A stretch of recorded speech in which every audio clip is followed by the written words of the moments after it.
কয়টা খোয়া পড়ছে আর বালু কোথায়? বালুর পরিমাণে তো বেশি ভাই, খোয়া কয়টা আছে দেখেন। গেদার বাজার থেকে মান্দুরে বিলের বেতা, এই রাস্তা এটা মান্দুরে গেদার বাজারের পিছে থেকে মান্দুরে বিলের বেতা এইটা। আর রাস্তার মান একবারে খারাপ, দেখেন আপনারা খালি বালু আর হাতে 30% খোয়া ফেলেছে আর 70% বালু। আর আপনাদের ইটের মান 3 নম্বরের উপরে ইটও হাতে আছে, বালুটা ইট। তাহলে এটা খোয়া ফেলানোর কথা টিকিট ইটের, আর সেটা 3 নম্বর ইটের খোয়া পর্যন্ত আছে এখানে।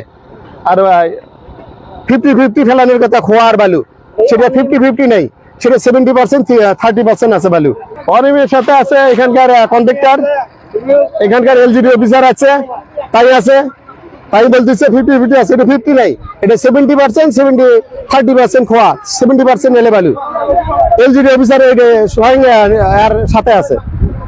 দেখেন তো খোয়া উনি কত কথা বললো, এখানে খোয়া কোথায়, কোথায় খোয়া, বালু কতগুলো আর খোয়া